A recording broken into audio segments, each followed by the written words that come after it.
अस्सलामुअलैकुम। अगर आप में से किसी ने अभी तक इस चैनल को सब्सक्राइब नहीं किया तो प्लीज़ इसे सब्सक्राइब कीजिए, लाइक कीजिए और शेयर कीजिए। तो आइए हम आज के लेक्चर की तरफ मूव करते हैं। हमारा आज का लेक्चर है वर्ब्स, यानी कि आज हम इन 3 वर्ब्स को डिस्कस करेंगे। इज, एम, आर कि प्रेजेंट टाइम में ऐसी कौन सी सिचुएशंस हैं जिसमें हम इन वर्ब्स को यूज करते हैं। और इन वर्ब्स को जो कि आपके सामने है, इसको B form of the verb भी कहा जाता है। तो जब हम बी फॉर्म की बात करते हैं, बी फॉर्म की बात करते हैं, तो आपको फॉर्म मालूम होना चाहिए कि हम कुछ वर्ब्स की बात करें। तो आज हम उनमें से इज, एम, आर वर्ब जो है उनको डिस्कस करेंगे प्रेजेंट टाइम के हवाले से। आपको याद होगा लास्ट टाइम जब हमने डिस्कस किया था से नो टू टेंसेस, तो वहां हमने देखा था कि अगर टेंसेस को हम नो कहते हैं, टेंसेस को अगर हम लर्न नहीं करते तो उसके ऑल्टरनेटिव हमारे पास क्या है। तो हमने देखा था कि हमारे पास वर्ब्स हैं जिनकी मदद से हम ग्रामर को सीखते हैं। तो आज हम इन्हीं वर्ब्स को डिस्कस करने जा रहे हैं। तो आप देख सकते हैं कि इस स्लाइड में हमारे पास मुख्तलिफ सिचुएशंस हैं। ये जनरल सिचुएशंस हैं और मैंने कोशिश की है कि यहाँ उन सिचुएशंस को डिस्कस किया जाए जो जनरली उर्दू से इंग्लिश ट्रांसलेशन में हमारे सामने आती हैं।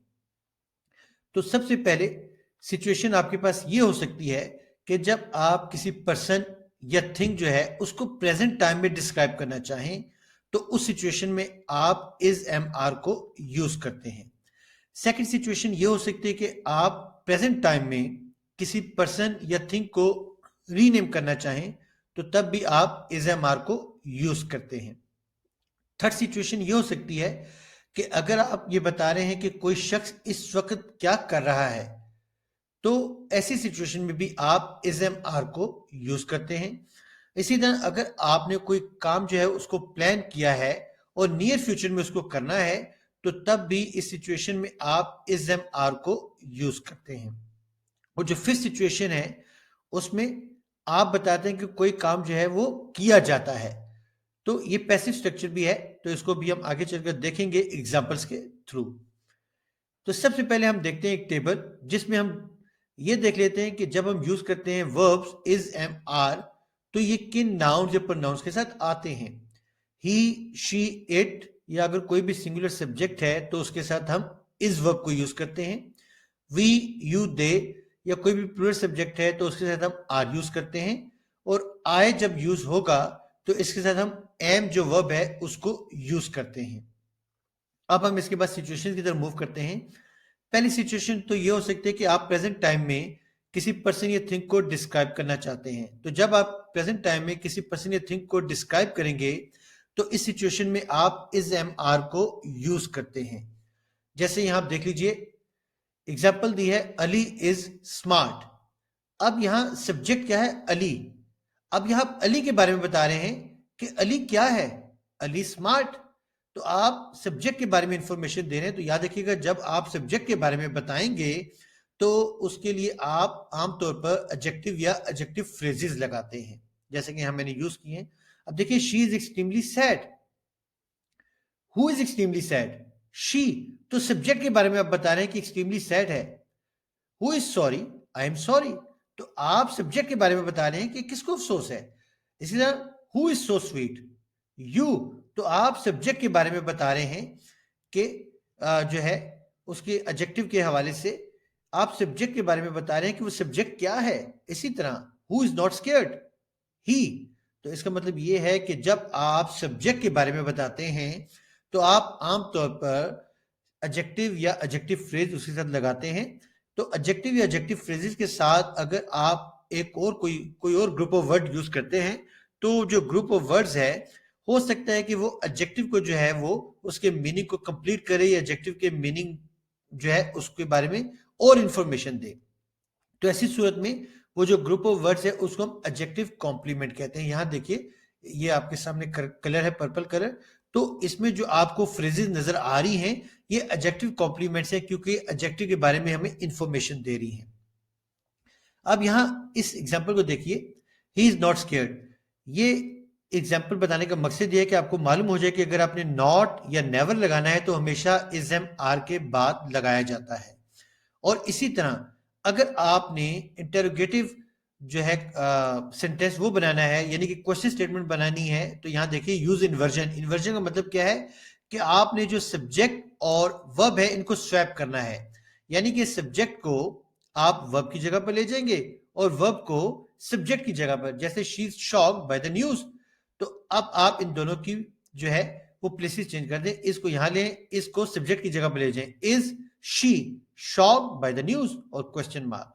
तो ये तरीकेकार है इंटरोगेटिव सेंटेंस बनाने का जब आप इज एम आर यूज करते हैं। तो ये तो फर्स्ट सिचुएशन होगी जहां आपने देखा कि सब्जेक्ट के बारे में बताया जाता है और हम आमतौर पर एडजेक्टिव या एडजेक्टिव फ्रेज यूज करते हैं। अब इसके कुछ एक्सेप्शनल केसेस भी हैं। फॉर एग्जाम्पल अगर मैं कहूं आई एम स्टैंडिंग, अब आईएनजी फॉर्म जब यूज होती है तो आपको मालूम होना चाहिए कि ये आमतौर पर कॉन्टिन्यूस जो है टेंस जो है उसके बारे में बताता है, या कॉन्टिन्यूटी बताता है किसी काम के हवाले से कि काम जो है वो जारी है। तो आई एम स्टैंडिंग, मैं खड़ा हो रहा हूं, बिल्कुल ठीक है, ये आईएनजी फॉर्म है। लेकिन ये फर्स्ट सिचुएशन में हम इसका मतलब ये नहीं लेंगे। फर्स्ट सिचुएशन में अगर हम ये कह दें मैं खड़ा हुआ हूं, अब आप सब्जेक्ट के बारे में बता रहे हैं।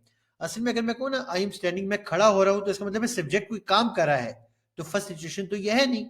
फर्स्ट सिचुएशन तो ये है कि जब आप ये कहें कि सब्जेक्ट के बारे में आपको इंफॉर्मेशन दें।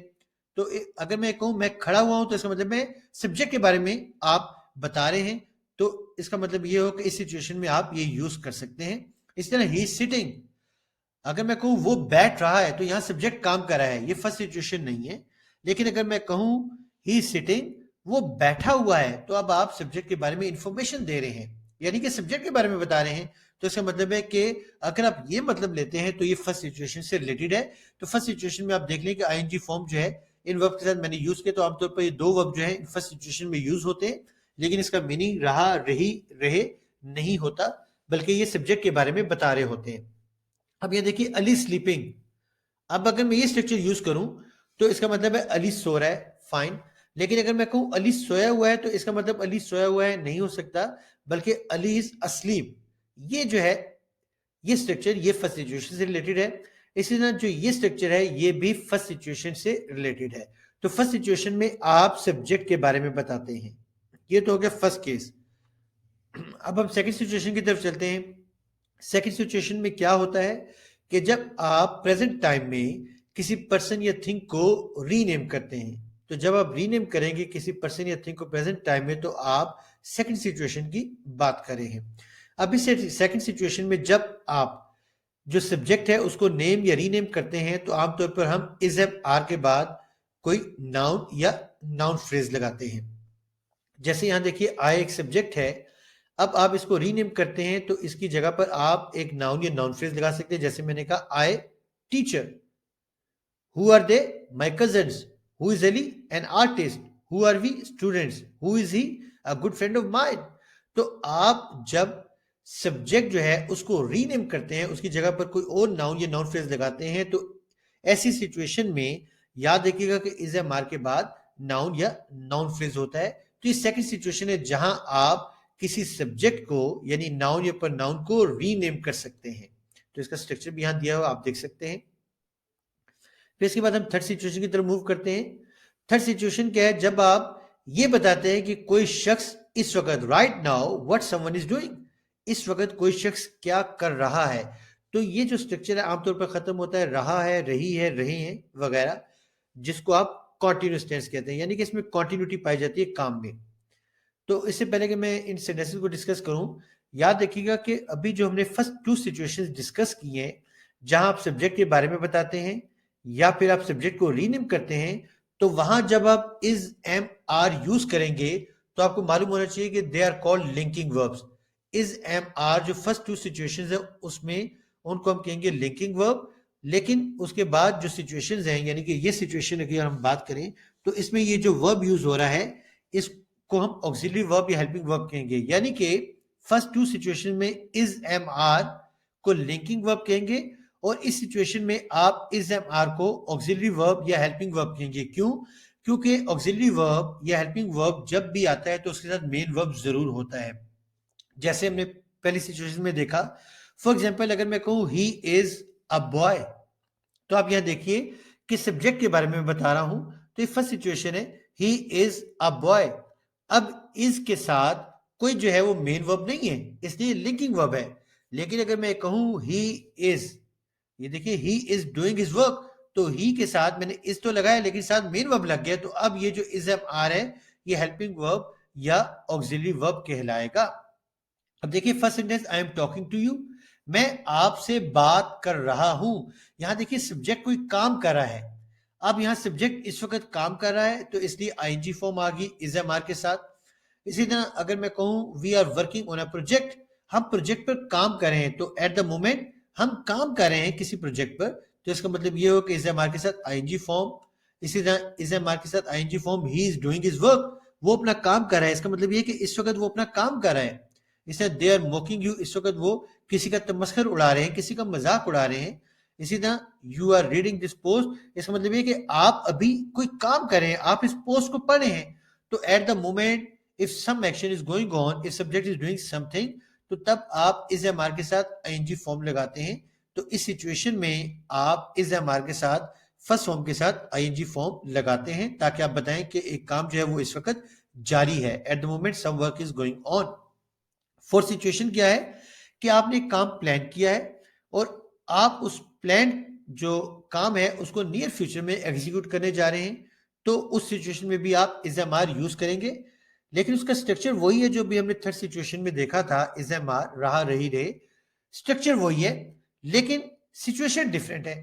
अगर मैं कहूं वी आर गोइंग, हम जा रहे हैं, तो इसका मतलब यह है कि अभी हम निकल रहे हैं, यानी कि अभी हम ये काम कर रहे हैं। अगर तो मैं अभी ये काम कर रहा हूं तो इसका मतलब है कि मैं वो सिचुएशन यूज कर रहा हूं कि जब आप बता रहे हैं कि इस वक्त कोई काम हो रहा है। लेकिन अगर मैं कहूं वी आर गोइंग और ये सिर्फ मेरा एक प्लान है कि कुछ देर बाद हमने जाना है और ये प्लान है जो मैंने शेयर कर दिया है, तो इसका मतलब ये हुआ कि अब ये सिचुएशन डिफरेंट है। इसमें आपने एक काम को प्लान कर दिया है जिसको आपने कुछ देर में या बाद में एग्जीक्यूट करना है नियर फ्यूचर में, तो ये सिचुएशन डिफरेंट है।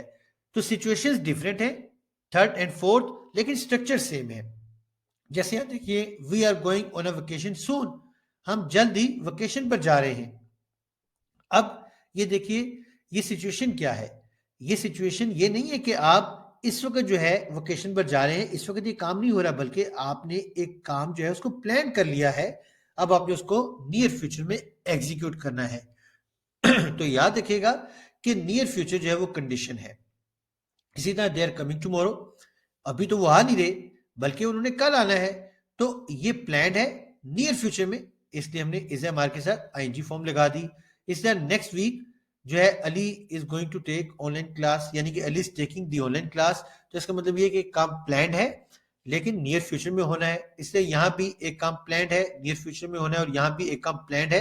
अभी नहीं वो खेल रही, बल्कि उसका प्लान क्या है कि आज शाम को उसने खेलना है, तो अब उसने प्लान बना लिया है नियर फ्यूचर का, तो आपने इज एम आर के साथ आईएनजी फॉर्म यूज की है।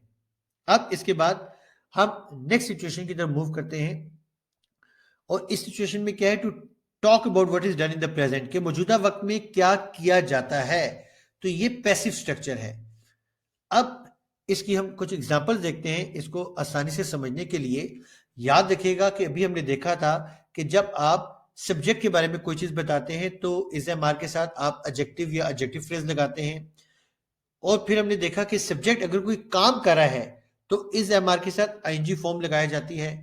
लेकिन अब अगर सब्जेक्ट पर कोई काम हो रहा है तो फिर इज एम आर के साथ थर्ड फॉर्म लगती है, जैसे कि he is paid on time bye the company, उसे कंपनी की तरफ से वक्त पर मुआवजा दिया जाता है। अब किसको मुआवजा दिया जाता है, ही को, यानी कि सब्जेक्ट पर काम हो रहा है।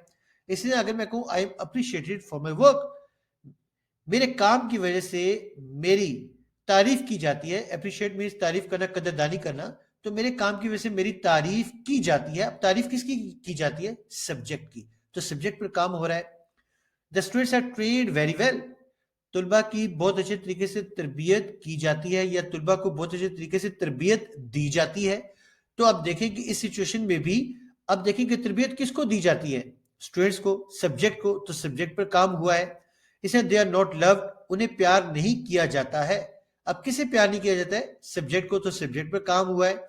इसे she is ignored bye her friends, उसे उसकी सहेलियों की तरफ से नजरअंदाज किया जाता है। अब यहां देखिए कि यहां किसको नजरअंदाज किया जाता है? सब्जेक्ट को। तो इसका मतलब ये हुआ कि जब सब्जेक्ट पर कोई काम हुआ है तो आप इज एम आर के साथ वर्ब की थर्ड फॉर्म लगाते हैं। अब यहां हो सकता है कि इन स्ट्रक्चर से आप ये कहें कि जिन सेंटेंसेस के आखिर पर दिया जाता है, की जाती है, लिया जाता है वगैरह आता है, तो वो पैसिव होते हैं। वो ठीक है कि वो पैसिव होते हैं, लेकिन उसके अलावा भी स्ट्रक्चर्स हैं। जैसे मैंने यहां दिए, विंडोज आर ब्रोकन, खिड़कियां टूटी हुई हैं। तो या खिड़कियां तोड़ी जाती हैं, ये भी हो सकता है। लेकिन अगर मैं कहूं खिड़कियां टूटी हुई हैं, तो इसकी इंग्लिश होगी विंडोज आर ब्रोकन। तो अब आप इस सिचुएशन में क्या करते हैं कि आप इस सिचुएशन में भी देख लीजिए कि सब्जेक्ट पर काम हो रहा है। क्या चीज टूटा टूटा है या क्या चीज टूटी है? तो विंडोज आर ब्रोकन, खिड़कियां टूटी हुई हैं। तो इसका मतलब ये कि ये जो सब्जेक्ट है, जो कि सेंटेंस के शुरू में, पैसिव के शुरू में, इस पर कोई काम हुआ है, यानी कि ये टूटी हुई है। तो इसका मतलब ये हुआ कि जब सब्जेक्ट पर कोई काम हुआ है तो तब आप इस एम आर के बाद वर्ब की थर्ड फॉर्म लगाते हैं। और ये पैसिव स्ट्रक्चर है। इस पैसिव स्ट्रक्चर में हमारा जो फोकस है वो इस सब्जेक्ट पर होता है, यानी कि जो एक्शन का रिसीवर है, जिस पर एक्शन हो रहा है, हमारा फोकस इस पर होता है। हमारा कंसर्न ये नहीं है, या हमारा फोकस ये नहीं होता कि ये काम कौन कर रहा है। जैसे by the company, buyer friends, तो ये by the company, buyer friends जो है ये बाय फ्रेजेस भी कहलाती हैं। इनको हम एजेंट भी कहते हैं। तो जब आप उर्दू से इंग्लिश में सेंटेंसेस को ट्रांसलेट करते हैं तो आमतौर पर ये एजेंट आपको नहीं मिलते। अगर आपको पैसिव स्ट्रक्चर दिया जाए उर्दू में तो आपको कहा जाएगा उसे मुआवजा दिया जाता है, या उसे वक्त पर मुआवजा दिया जाता है। उसे कंपनी की तरफ से वक्त पर मुआवजा दिया जाता है। आमतौर पर ये उर्दू में आपको स्ट्रक्चर नहीं दिया जाता कि आप उसको इंग्लिश में ट्रांसलेट करें। तो उर्दू से इंग्लिश ट्रांसलेशन जब दी जाती है तो ये जो एजेंट है, by the company, by friends, तो आमतौर पर ये जो बाय फ्रेजेस हैं ये उर्दू टू इंग्लिश ट्रांसलेशन में आपको नहीं दी जाती। तो हमारा फोकस पैसिव में इन जो है स्ट्रक्चर्स, ये सॉरी सब्जेक्ट्स पर होता है, या रिसीवर ऑफ द एक्शन, जिस पर एक्शन हो रहा है उस पर हमारा फोकस होता है। तो ये एक स्ट्रक्चर है जिसमें आप वर्ब की थर्ड फॉर्म लगाते हैं। ये तो जनरल सिचुएशंस जो हमारे सामने आती है। कुछ और भी सिचुएशंस हो सकती हैं, जैसे मैंने यहाँ इस स्लाइड पर दिए हैं कि एक सिचुएशन ये भी हो सकती है कि जब आप किसी सिचुएशन को डिस्क्राइब करें, जैसे it is really hot here, या आप बता रहे हैं कि आप किसी चीज के बारे में क्या सोचते हैं, जैसे it is clever to make fun of people, तो इस सिचुएशन में भी आप इज एम आर यूज करते हैं। अगर आप किसी की प्रेजेंस के बारे में, एग्जिस्टेंस के बारे में बात करते हैं तो तब भी आप जो है वो इज एम आर को यूज करते हैं। इसी तरह जब आप किसी प्लेस के बारे में बात करते हैं या किसी चीज की लोकेशन के बारे में बात करते हैं तो तब भी आप इज एम आर को यूज करते हैं।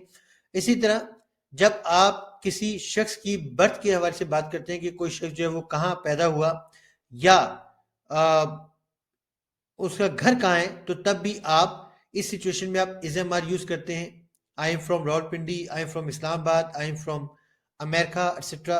इसलिए जब आप वक्त के बारे में बात करते हैं तो तब भी आप इज एम आर यूज करते हैं, जैसे it is 2:30, it is 7 o'clock, it is evening, it is March, it is 2022, etcetera. इसी तरह जब आप किसी चीज के बारे में बात करते हैं कि वो किस चीज से बनी है, जैसे is your jacket real leather, तो अब आप यहाँ बात कर रहे हैं कि क्या आपकी जो जैकेट है वो असल लेदर की बनी हुई है, तो इस सिचुएशन में भी आप इज एम आर यूज करते हैं। तो ये मुख्तलिफ यूजेस हैं इज एम आर के। और जनरल सिचुएशंस के अलावा कुछ ये भी यूजेस हैं जो आपको मालूम होने चाहिए कि इज एम आर जो है इन सिचुएशन में भी यूज होता है। अब यहाँ आपको एक ड्रिल दी गई है, एक एक्टिविटी दी गई है। इस पे 10 सेंटेंसेस है जहां लिखा है translate the following sentences into English. तो ये तमाम अफर्मेटिव हैं। तो आपने करना क्या है कि मैंने इसकी जो आंसर शीट है वो अटैच तो कर दी पीडीएफ फॉर्मेट में इन अफर्मेटिव सेंटेंसेस की। लेकिन आपकी एक्टिविटी सिर्फ ये नहीं कि आपने अफर्मेटिव सेंटेंसेस को इंग्लिश में ट्रांसलेट करना है, बल्कि आपने कोशिश करनी है कि इनको आपने नेगेटिव स्ट्रक्चर भी इसका लिखना है और इंटरोगेटिव भी। जैसे वो एक अच्छा शहरी है, तो आपने इसको ट्रांसलेट कर दिया इंग्लिश में, फाइन। फिर आपने इसको नेगेटिव स्ट्रक्चर करना है, वो एक अच्छा शहरी नहीं है। फिर आपने इंटरोगेटिव भी बनाना है, क्या वो एक अच्छा शहरी है। तो आपने अफर्मेटिव, नेगेटिव और इंटरोगेटिव तीनों जो स्ट्रक्चर्स हैं उनकी ड्रिल करनी है। तो ये एक्टिविटी जो है वो मैंने अटैच कर दी है डिस्क्रिप्शन में। तो स्टूडेंट्स आज जो है हमने वर्ब्स पढ़े इज एम आर के प्रेजेंट टाइम में जब हम इज एम आर वर्ब्स को यूज करते हैं तो वो कौन सी सिचुएशंस हैं, और हमने 5 डिफरेंट सिचुएशंस को जनरली डिस्कस किया, और उसके अलावा हमने मुख्तलिफ यूजेस देखे या मुख्तलिफ और सिचुएशंस देखी कि हम उन इज एम आर को कहाँ कहाँ यूज कर सकते हैं। तो ये इज एम आर जो है मुख्तलिफ वर्ब्स के साथ भी यूज होते हैं, लेकिन वो स्ट्रक्चर जो है वो आगे चलकर हम देखेंगे। तो आज हमने जनरल स्ट्रक्चर्स की बात की है कि जनरल सिचुएशंस में जब आप इज एम आर को यूज करते हैं तो कैसे यूज करते हैं और वो सिचुएशंस कौन सी हैं। तो स्टूडेंट्स आई होप कि आपको इस लेक्चर के हवाले से कोई रिजर्वेशन नहीं होगी, कोई क्वेश्चन नहीं होगा, क्योंकि टॉपिक बहुत ज़्यादा इजी है। लेकिन अगर फिर भी आपको इस टॉपिक के हवाले से इस एमआर जो वर्ब्स है उसके हवाले से कोई क्वेश्चन है तो आप कमेंट सेक्शन में अपना क्वेश्चन दे सकते हैं, और इस स्लाइड पर दिए गए इस व्हाट्सएप नंबर पर आप मुझे मैसेज कर सकते हैं। और याद रखिएगा कि ये जो हमने डिस्कस किया है वर्ब्स के हवाले से, तो इसका कतई ये मतलब नहीं है कि आप जो है वो टेंसेस को बिल्कुल डिस्कार्ड कर दें। लेकिन अगर आप समझते हैं कि टेंसेस के थ्रू आप बेहतर तरीके से ग्रामर कर सकते हैं तो वो भी एक तरीकेकार है। लेकिन अगर आप समझते हैं कि टेंसेस से हटकर आपको जो वर्ब्स है इसके थ्रू ज्यादा इजी समझ आएगा तो ये भी एक तरीकेकार है। लेकिन मेरे नजदीक जो वर्ब्स हैं ये ज्यादा बेहतर तरीके से ग्रामर को अंडरस्टैंड करने के लिए इसको बेहतर तरीके से आप यूज कर सकते हैं, क्योंकि इसमें आप मुख्तलिफ सिचुएशंस जो हैं उनको कॉम्प्लीट कर सकते हैं, उनकी आपको बेहतर तरीके से अंडरस्टैंडिंग जो है वो मिल जाती है अगर आप वर्ब्स के थ्रू जो है ग्रामर को सीखने की कोशिश करते हैं। तो स्टूडेंट्स ये था आज का लेक्चर। अगर आपको इसके हवाले से कोई क्वेश्चन हो तो आप क्वेश्चन अपना सेंड कर सकते हैं। Okay students, take care.